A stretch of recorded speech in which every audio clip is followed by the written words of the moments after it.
Magandang hapon po sa inyo lahat. Purihin natin ang Panginoong Diyos sapagkat minsan pa nagkasama-sama po tayo sa pamamagitan ng worship online o live streaming ng Filipino Christian Church. Ito po ang atin pong pinapairal ngayon, Stay Home, Save Lives.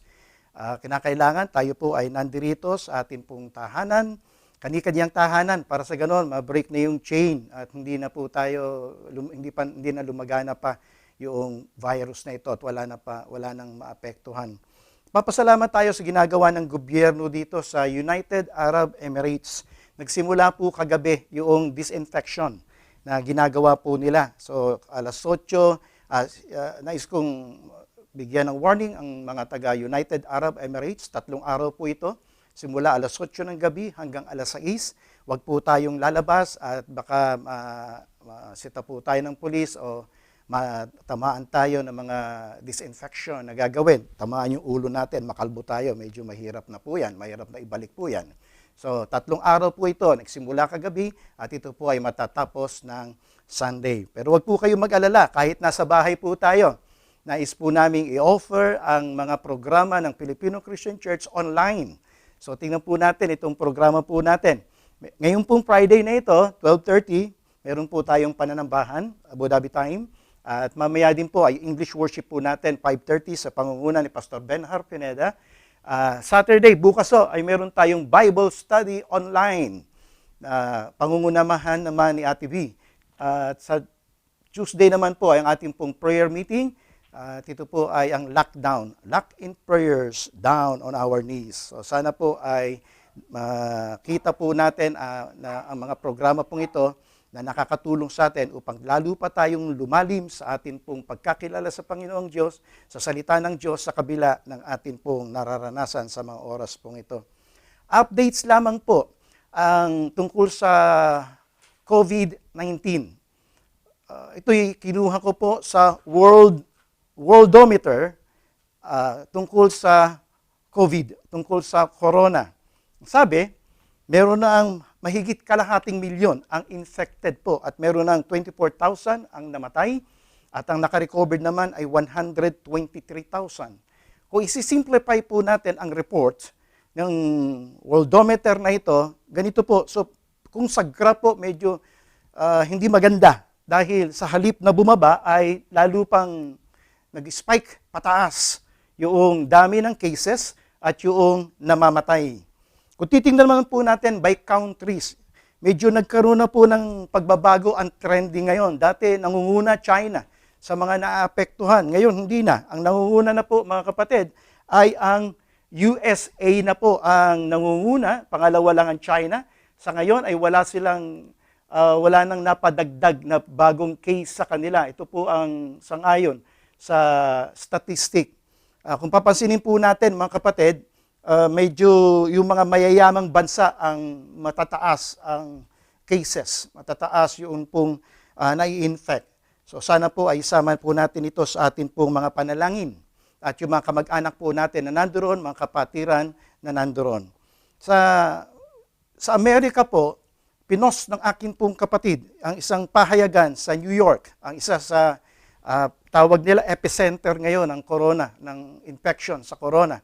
Ang akin pong kapatid na si Juliet ay 35 taon ng nurse dito po mismo sa Elmhurst, New York, isang municipality ho. At sabi sa news na ipinadala niya sa akin, yung normal occupancy nila ng mga pasyente ay nasa 80% lang. Ngayon, nasa 125% na ho. Higit pa doon sa kaya ng ospital. At 2 days ago, merong 13 na namatay na COVID patient. Meron din akong isa pang kakilala ho. Ang ito ay doktor ho ni Joshebed, yung aking pong anak, nung siya ay na-dengue. Ito ay pediatrician po, eksperto sa pulmonologist. Ito po ay si Dr. Nep Ordonez. Kanina ay nakita ko ang isang balita na siya rin sa medical center, Makati Med po siya. At siya po rin ay apektado po ng pasyente pong ito. Apektado rin po siya ng COVID-19. Mga kamag-anak, mga mamalalapit natin, kaibigan, isang pagkakataon na tayo po ay dumulog sa Diyos. Wala po tayong ibang dudulugan, kundi ang atin pong Panginoon. Hindi natin maiwasan na minsan magtatanong tayo,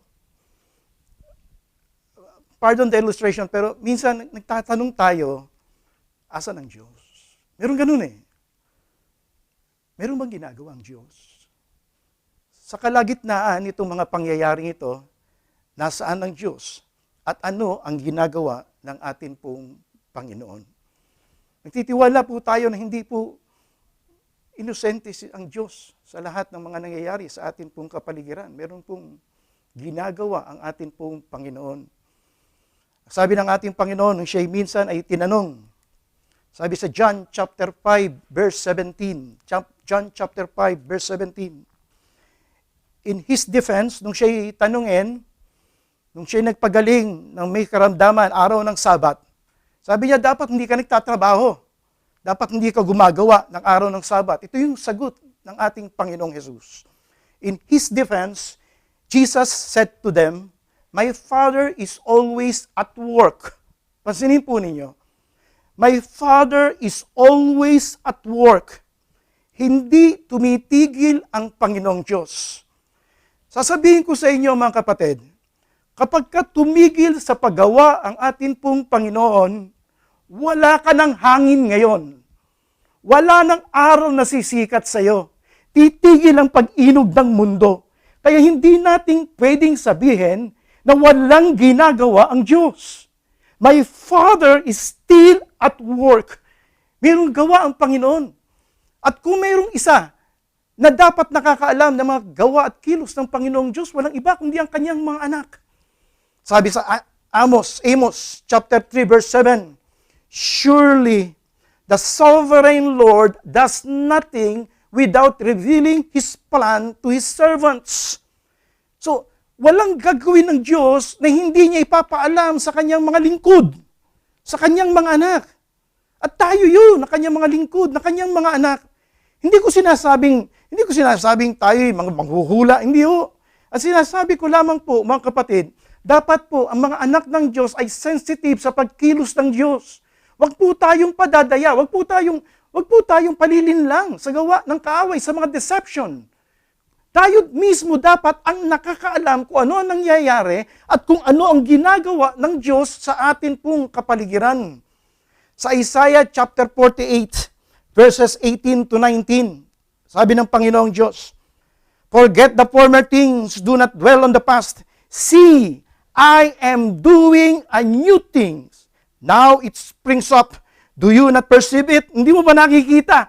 Gumagawa ako ng maraming mga bagay. Nandiyan ang Panginoong Diyos, kumikilos. Hindi natin pwedeng sabihin na walang ginagawa po ang Panginoon.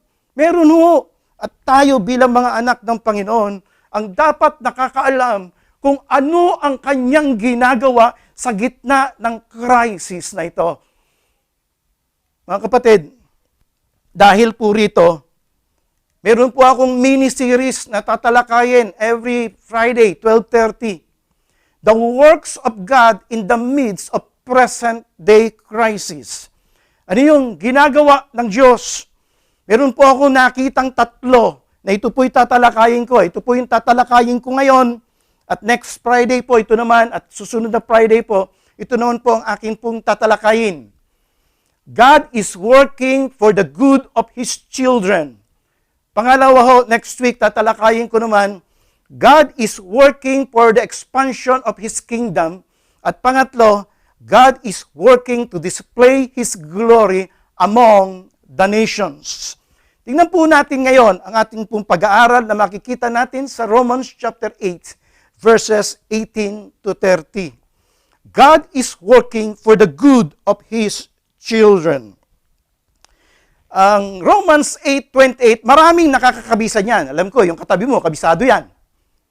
Pero yung context niyan, mga kapatid, ay nandoon sa buong chapter 8 kung ano dapat ang maging buhay ng anak ng Diyos, ng mga mananampalataya, ng mga Kristiyano. Doon po ang buong context niyan sa buong chapter 8. Ngayon, sa chapter 8, verses 18 to 30, particularly, itong talatang ito, doon po nagmula yan. So, yun po ang kukunin po natin ngayon. Sabing gano'n ang atin pong talata. And we know that in all things, God works for the good of those who love Him, who have been called according to His purpose. Kung sasummarize po natin ang talata, ibig sabihin, lahat ng bagay ay nagkakalakip-lakip na gumagawa sa ikabubuti ng anak ng Diyos, ng nagtitiwala sa atin pong Panginoon, ng umiibig sa atin pong Panginoon. Ito'y tinutukoy, hindi lahat ng tao. At tinutukoy po rito, mga kapatid, yung mga anak ng Diyos, yung mga Kristiyano, yung mga mananampalataya. Ano yung ginagawa ng Panginoon? Lahat ng bagay. Pastor, pati ba yung mga failures ko? Kasama diyan. Pati yung mga wrong choices ko, Pastor? Pati yung kapalpakan ko, Pastor? Bakit hindi? Bakit to hindi? Kasi lahat Lahat ng bagay ay gumagawa sa ikabubuti ng bawat isang nagsisiibig sa atin pong Panginoon. Kung titingnan po natin ang atin pong talata, sasabihin natin minsan, Pastor, baka naman yung mga mabubuting bagay lang, hindi yun nakalagay. Lahat Lahat ng bagay nagkakalakip-lakip na gumagawa. Parang kape yan Minsan hindi lang na matamis. Merong mapait, merong matamis, merong matabang, pero pag hinalo mo, sarap ng kape. Ganun lang po yan Yung mga experience po natin. So, maging yung mga messes mo, maging yung mga failures mo, maging yung mga wrong choices mo, maging yung mga kapalpakan mo, kasama po yon sa paggawa at pagkilos ng Panginoon. Pwedeng baguhin yon ng atin pong Panginoon. Huwag ka naman mag-alala. Meron ka naman kasamang iba Sa Biblia po, mga kapatid, bibigyan ko lang kayo ng 14 na tao na sumabit din pero ginamit ng Diyos. Tingnan po natin, yung 14 na tao pong ito. Sabi sa ibang mga kwento, si Jacob, cheater. Si Peter, had a bad temper. Si David, merong affair. Si Noah, nilalasing. Si Jonah, takbuhin. Si Paul, murderer. Si Gideon, insecure. Si Miriam, chismosa. Katulad ng katabi mo. Pagkatapos sabi dito, si Martha, warrior. Si Thomas, doubter. Si Sarah, impatient. Si Elijah, moody. Si Moses, stuttered. Si Zacchaeus, short. Si Abraham, old. Si Lazarus, dead. Lahat ho yan, may kapalpakan. Lahat ho yan. Wala namang taong perpekto. Pero ginamit ng Diyos Ginamit po ng Panginoon. So, ang point ko po mga kapatid, yung pong mga karanasan po natin, dapat makita po natin in the perspective of God na ang Diyos ay gagawin ito para sa ikabubuti ng Kanya pong mga anak. Tingnan po natin ang 3 bagay na ginagawa ng Panginoong Diyos for the good of His children. Meron po ako nakitang 3. At sa pagkakataon pong ito, nais ko na pong magpasimula sa atin pong sermon. Sabi ganun dito sa atin pong pag-aaral. Number 1, God is transforming His children. Number 2, God is preparing His children for greater glory. Pangatlo, God is bringing His children close to Himself. Tingnan po muna natin ang number 1. God is transforming His children. Tingnan po natin ang sinabi sa verse 29 ng atin pong pag-aaral. Sabi sa verse 29, For those God foreknew, He also predestined. Para ano? To be conformed to the image of His Son. Malinaw ho. Malinaw. Ano daw ginagawa ng Panginoong Diyos? Ang ginagawa ng Diyos, mga kapatid, ay tinatransform niya ang buhay po natin to conform into the image of His Son. Alam naman natin na tayo create ng Panginoong Diyos. Create tayo ng Diyos na sabihin po natin ay in His image. Pero dahil sa kasalanan, nasira yung creation na yun. Sinira ng kasalanan. Subalit ang ginawa ng ating pong Panginoon, ng ating pong Panginoong Jesucristo, unti-unti nire-restore niya yung image na yun. Kaya sabi sa Biblia, 2 Corinthians chapter 3 verse 18, But we all, with unveiled face, beholding as in a mirror the glory of the Lord, are being transformed into the same image from glory to glory, just as from the Lord, the Spirit. Binabago tayo ho ng Diyos. Maraming paraan ang ginagawa ng Panginoong Diyos para baguhin po tayo. Tingnan po natin itong verse 28. Gusto ko lang po linawin ang isang bagay sa verse 28. Sabi po dito, and we know that in all things God works for the good of those who love Him. Hindi po ibig sabihin ng talata that all things are good. Lahat ng nararanasan mo good. Hindi ho. Wala pong binanggit dito that all things are good. Kung hindi sinabi po, yung lahat ng bagay works for the good. So ibig sabihin, hindi lahat ng mararanasan ng isang anak ng Diyos ay good. Meron mga problema. Meron mga sufferings. Meron mga suliranin. Meron mga pagsubok sa buhay. Pero lahat ng ito, nagkakalakip-lakip na gumagawa sa ikabubuti natin para i-transform tayo ng Panginoong Diyos. Para baguhin tayo ng ating pong Panginoon. Alam po ninyo, paniwala ko, may mga bagay ho, may mga ugali po na hindi po natin madidevelop kung puro blessing eh. Hindi, paniwala ko, may mga ugali tayo hindi madidevelop kung puro blessing. Kaya minsan dumadaan tayo sa iba't ibang mga pagsubok sa buhay. Iba't ibang mga suliranin. Kaya ginagamit ng Diyos ang sufferings. Ginagamit ng Diyos ang problema. Ginagamit ng Diyos ang COVID-19 para baguhin niya ang kanyang mga anak. Para i-transform niya ang kanyang mga anak. Hindi natin kontrolado yan, mga kapatid. Subalit yung magiging reaction po natin, yung pong magiging ugali po natin, yung sasabihin po natin, yung lalabas ho sa puso po natin, mga kapatid, ano yan? Yung COVID-19, i-reveal ka lang kung sino ka eh. Kung ano yung nasa puso mo. Meron ka bang takot sa puso mo sa halip na magtiwala sa Panginoong Diyos? Ikaw ba ay ginagamit mo itong panahong ito para opportunity, para tumulong sa kapwa, o nagiging oportunista ka para abusuhin pa yung kapwa mo? Pero mga ganung tao, ginagamit ng sitwasyon para maging oportunista. Pero itong mga suliranin ito, mga kapatid, na nararanasan po natin, maaaring hindi lang COVID-19. May mga problema tayong sarili. Pero lahat ho yun ay gagamitin ng Diyos to transform His children. Maaaring, kung sa magpapalayok, sabihin natin, yung humuhulma ng palayok, ang nangyayari mga kapatid, inaalis ng Panginoong Diyos yung mga rough edges mo. Kumbaga sa mga sculpture, inaalis ng Diyos yung mga rough edges. Kumbaga naman sa alahero, o yung nagtutubog ng ginto, padadaanin ka sa apoy para maalis ang mga infiltrations. Ginagamit ng Diyos sa mga sufferings. Kaya sabi sa Philippians chapter 1 verse 29,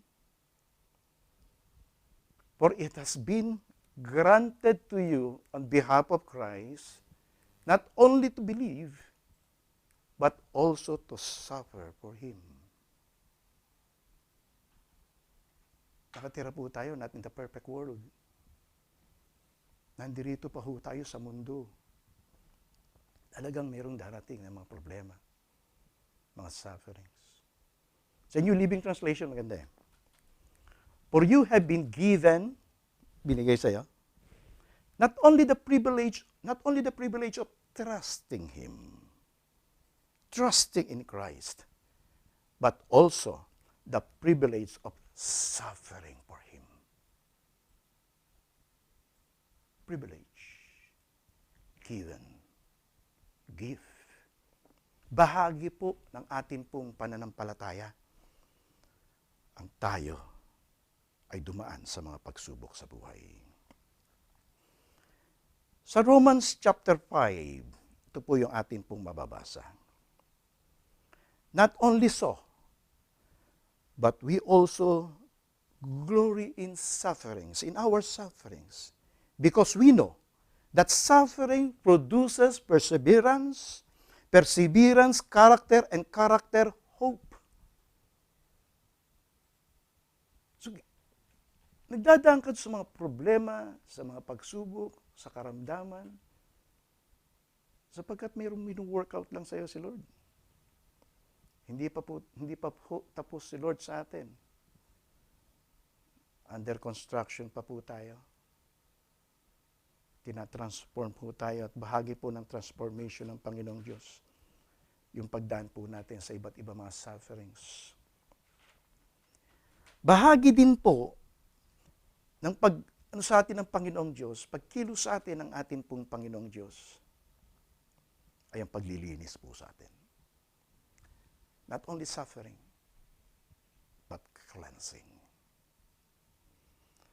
Sabi sa 1 Peter chapter 4 verse 17, for it is time for judgment to begin with the household of God.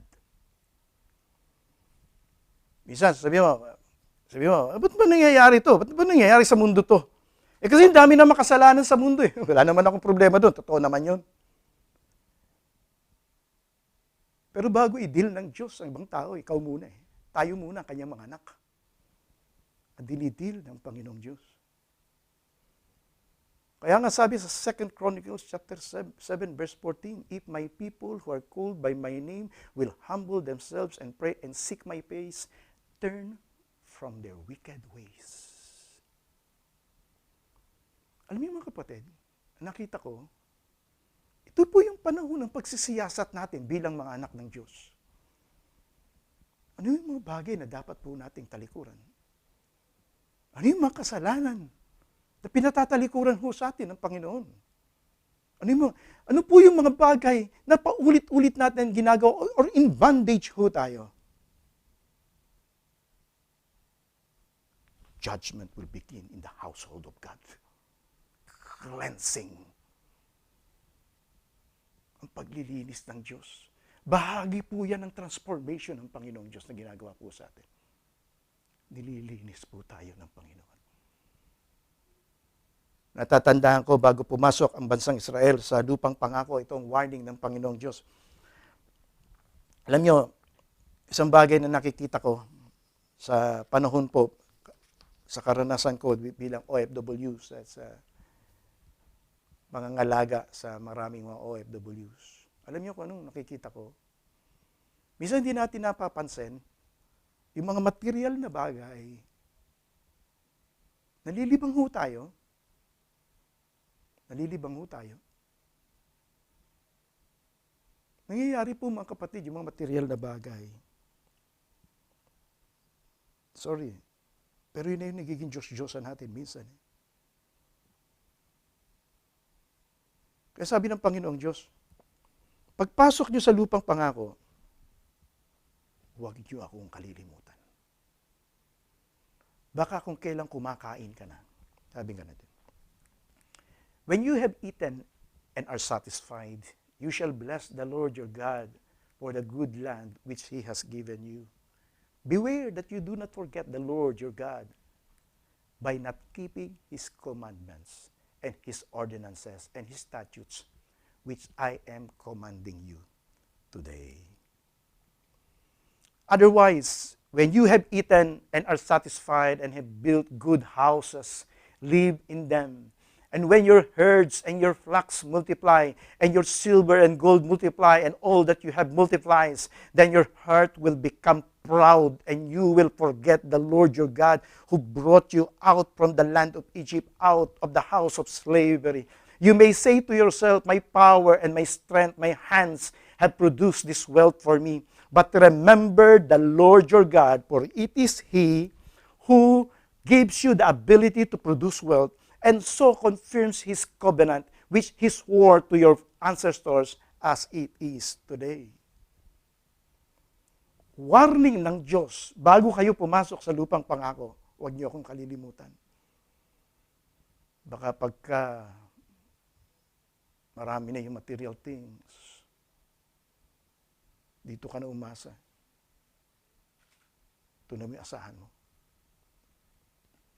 Alam niyo mga kapatid, isang bagay na nais ng Panginoong Diyos na matutunan po natin ngayon. Binabago po tayo ng Diyos. ginagamit niya ang mga sufferings bilang part ng pagbabago sa atin ng Diyos. At nililinis ng Diyos ang kanyang bayan. Nililinis ng Diyos ang kanyang templo. Tingnan po natin ang pangalawa. God is preparing His children for greater glory. Sabi ni Apostol Pablo, marami siyang pinagdaan ng mga pagsubok. Ginulpi siya, nilatigo siya, kinulong siya, inalipusta siya, na shipwreck, lahat marami siyang marami siyang na-experience. Nasuliran na persecution. Pero ito sabi niya, ang dahilan kung bakit masaya siya, despite nung kanyang nararanasan, sapagkat hindi ito ang tinitingnan niya, yung mahahayag na glory sa kabilang buhay. I consider that our present sufferings are not worth comparing with the glory that will be revealed to us. Hindi pwede kumpara, sabi ganun dito. Yung mahahayag na kaluwalhatian. So, yun ang tinitingnan niya. Ang ginagawa po ng Panginoong Diyos, piniprepare lang po tayo for greater glory. Para hindi ka masyadong attached sa mundo. Attach. Dito. Tingnan niyo. Bibigyan ko kayo ng halimbawa. Ano kaya kung ang buhay mo dito sa mundo ay walang sakit at peace ka? Ano kaya kung wala kang nararamdamang anumang karamdaman, walang pain, malaya ka, busog ka lagi, walang problema? Alam niyo mga kapatid, kung anong gagawin po, ayaw mo nang umalis sa mundo. Gusto mo hanggang dito ka na lang. Ayaw mo nang umalis. Pero hindi naman tayo nakadesign dito eh. Kaya sabi sa Biblia, strangers ka lang, alien. Tayo po ay mga naglalakbay lamang po dito. Pero ang kalwalhati ang nag-aantay sa atin. Huwag lang mapaaga. Huwag lang ma-COVID tayo dyan. Pero ang puntos ko mga kapatid ay ito. Yung mga sufferings na nararanasan po natin. Lahat ng bagay na yan nagkakalakip-lakip na gumagawa para baguhin tayo ng Diyos at ihanda sa future glory na inilalaan para sa kanyang mga anak.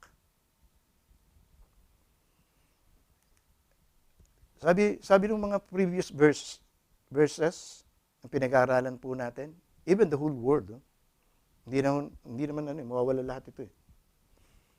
We know that the whole creation has been groaning as in the pains of childbirth right up to the present time. Not only so, but we ourselves, we have the first fruit of the Spirit grown inwardly as we wait eagerly for our adoption to sonship, the redemption of our bodies. For in this hope we were saved. But hope that is seen is no hope at all. Who hopes for what they already have? But if we hope for what we not yet have, we wait for it patiently. Sabi ni Apostol Pablo, may inaantay kami. Oo, may sufferings, pero may inaantay kami. Darating yun. Darating. Ang paglipat sa kabilang buhay, ang paglipat natin sa presensya ng Panginoong Diyos, ang paglipat natin sa biyaya ng ating pong Panginoon. Meron at merong darating, mga kapatid. Atin pong dalangin. Let us wait patiently for God. Titingnan po natin ang pangatlo. Sa pangatlo na po tayo. God is bringing His children close to Himself. God is bringing His children close to Himself. Ang ginagawa sa atin po, ng atin pong Panginoong Diyos, inihahanda po tayo ng Panginoong Diyos. Una ay inihahanda tayo ng Diyos. Pangalawa po ay hindi lamang tayo, inihahanda tayo ng Diyos sa pamamagitan ng ating pong mga sufferings na nararanasan. Hindi lamang po sa pamamagitan ng mga sufferings na ating pong nararanasan. Sa pamamagitan ng mga pains na ating pong nararanasan, inihahanda tayo ng ating pong Panginoon. Piniprepare din po tayo ng Panginoong Diyos para sa kabilang buhay. Para nang sa ganon, makita po natin siya. Ang pangatlo po natin, mga kapatid, ay ito. God is bringing His children close to Himself. Ginagawa ng Panginoong Diyos, mga kapatid, yung mga nararanasan natin, all things, yung mga nararanasan po natin, mga kapatid, ginagawa po ng Panginoong Diyos,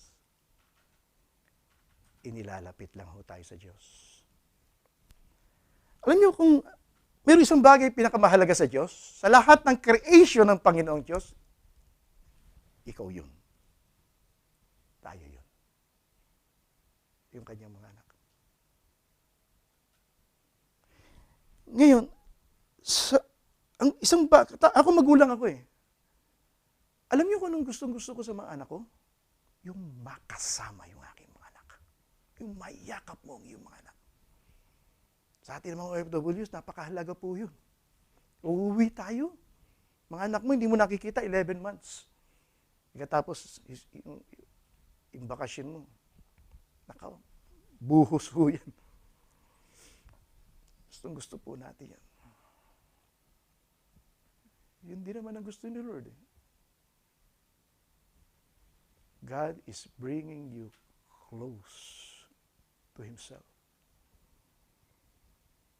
May mga bagay na inaalaw ang Diyos na maranasan po natin. Bakit? Gusto niya lumapit ka sa Kanya. Gusto niya dumulog ka sa Kanya.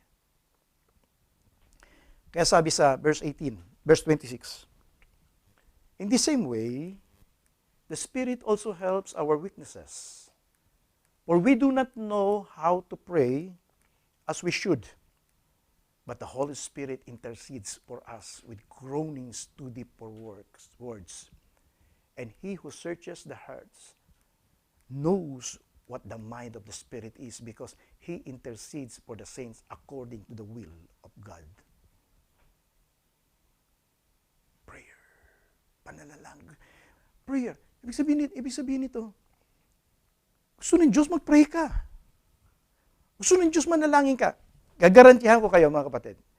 Simula nung nangyari to, di ba naging mas prayerful ka? Di ba naging mas malapit ka ngayon sa Diyos? Yung prayer mo ngayon, lumimit. Dati kung mag-pray ka lang bago kumain, bago matulog. Pero ngayon, maghapon, pag mayroong prayer request, meron ka na balitaan na isang kapatiran na naging ng COVID-19, pagpipray mo kagad. Hindi mo na inaantay yung gabi, pagpipray mo agad. Tingnan nyo, nagiging malimit yung prayer po natin ngayon. God is bringing you close to Himself. Ito po yung nangyayari sa bayan ng Diyos. Tingnan natin sabi sa Luke, O Jerusalem, Jerusalem, the city that kills the prophets and stones those who sent to her. How often I wanted to gather your children together, just as a hen gathers her brood under her wings, and you would not have it. Sabi ganun, Oh, Jerusalem, ang gustong-gusto ko, yakapin kayo. Ang gustong-gusto ko, yung para mga sisiw na kanlungin kayo. Pero ayaw nyo. Itong gusto ng Diyos, mga kapatid, lumapit tayo sa Kanya, dumulog tayo sa Kanya. Kung gusto mong umiyak kay Lord, umiyak ka. Kung gusto mo pumalahaw ka, okay lang sa Kanya. Basta't lumapit tayo sa Kanya. Yun ang gusto ni Lord. God is bringing us close to Himself.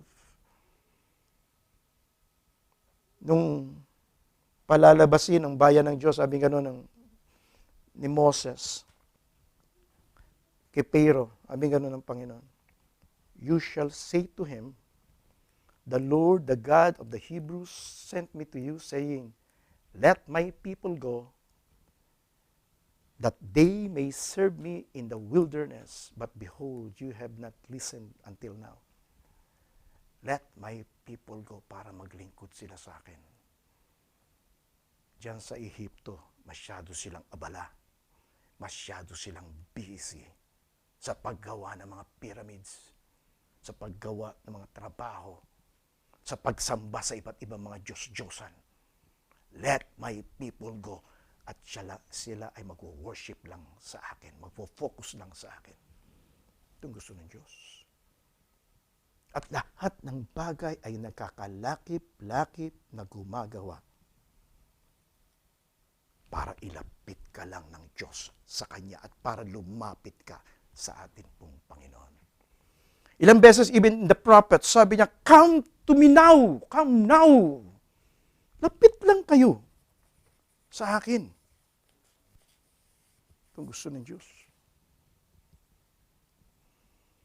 Itong nangyayari pong ito ay naglapit sa atin sa Panginoong Diyos. At yun ang gusto niya. Yung solusyon, madali na Kanya yun eh. Ang gusto niya lang, lumapit po tayo sa Kanya. Kaya maganda yung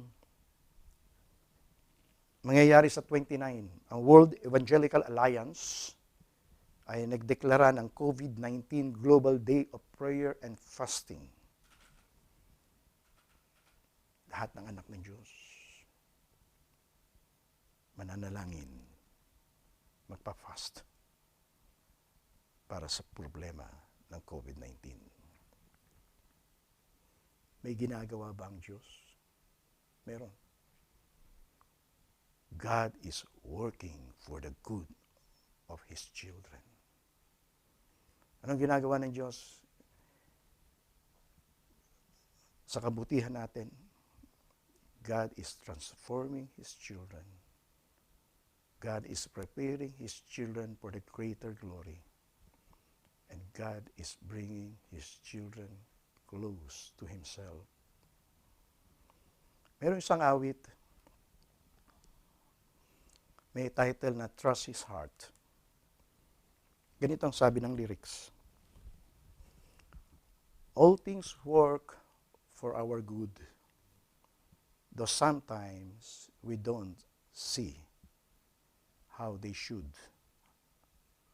Sometimes struggles that breaks our hearts in two sometimes blind us to the truths. Our Father knows what's best for us. His ways are not our own. So when your pathway grows dim and you just don't see Him, remember that you're not alone. He sees the master plan. He holds our future in His hand. So don't live as those who have no hope. All our hope is found in Him. We see the present day clearly, but He sees the first and the last. And like a tapestry, He's weaving you and me to someday be just like Him. God is too wise to be mistaken. God is too good to be unkind. So when you don't understand, when you don't see His plan, when you can't trace His hand, trust His heart. Pakinggan po natin ang awit. Trust His heart.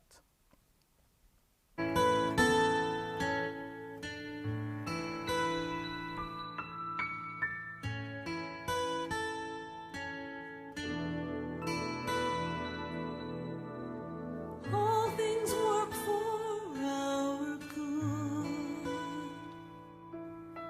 Though sometimes we can't see how they could, struggles that break our hearts in two, sometimes blind us to the truth. Our Father knows what's best for us. His ways are not our own. So when your pathway grows dim and you just can't see him, remember you're never alone.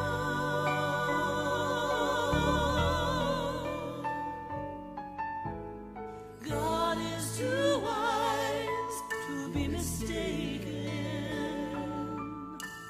God is too good to be unkind. So when you don't understand, when you don't see his plan, When you can't trace his hand, trust his heart. trust his heart.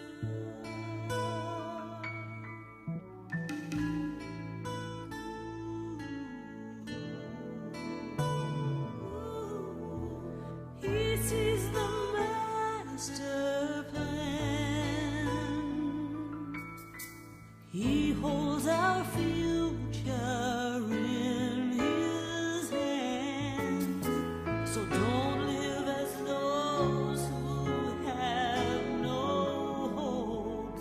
All our hope is found in him. We see the present clearly,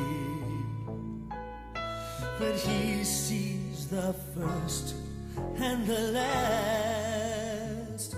And like a tapestry, he's weaving you and me to someday be just like him.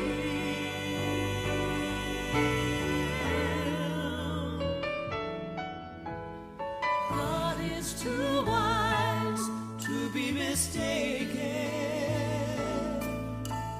God is too good to be unkind.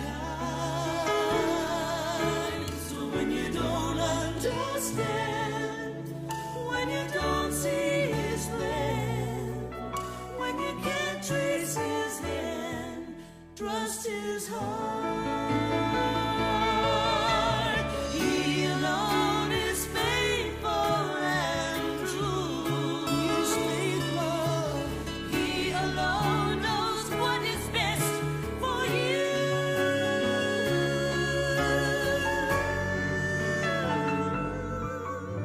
So when you don't understand, when you don't see his plan, when you can't trace his hand, trust his heart. Trust his heart. Trust his heart. Trust his heart.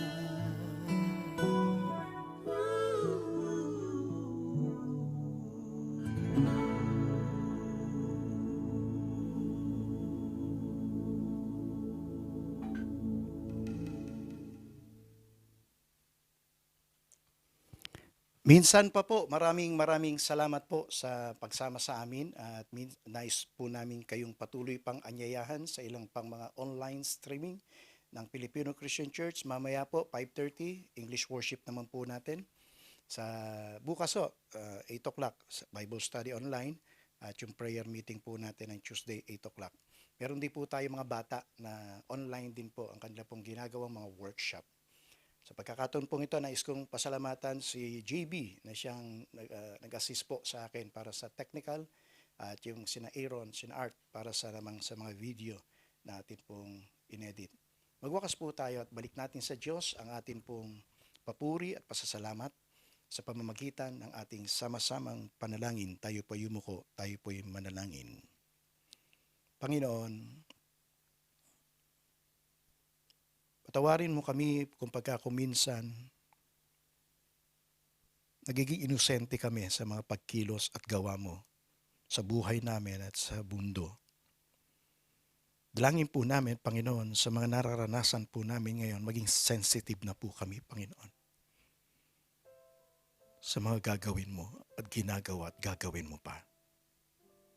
Alam po namin, Panginoon, at the end of the day, hindi naman po yung mga nagawa namin kundi kung ano yung gusto mong gawin po namin. Nawa, Panginoon, maging in line yung mga plano namin sa buhay sa mga ipinagagawa mo po, Panginoon, sa iyong banal na kalooban, sa iyong purpose.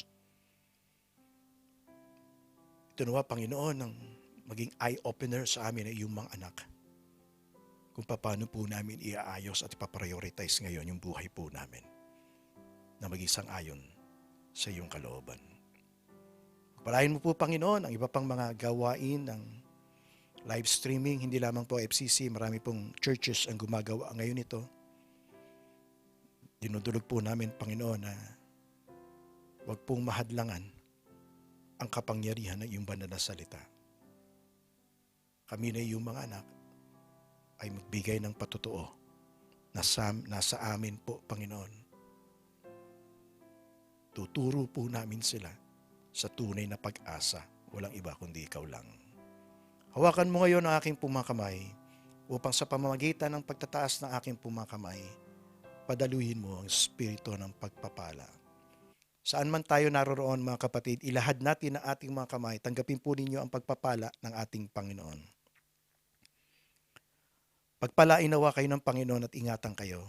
Paliwanagin nawa ng Diyos ang kanyang mukha sa inyo at mahabag sa inyo. Ilingap nawa ng Diyos ang kanyang mukha sa inyo.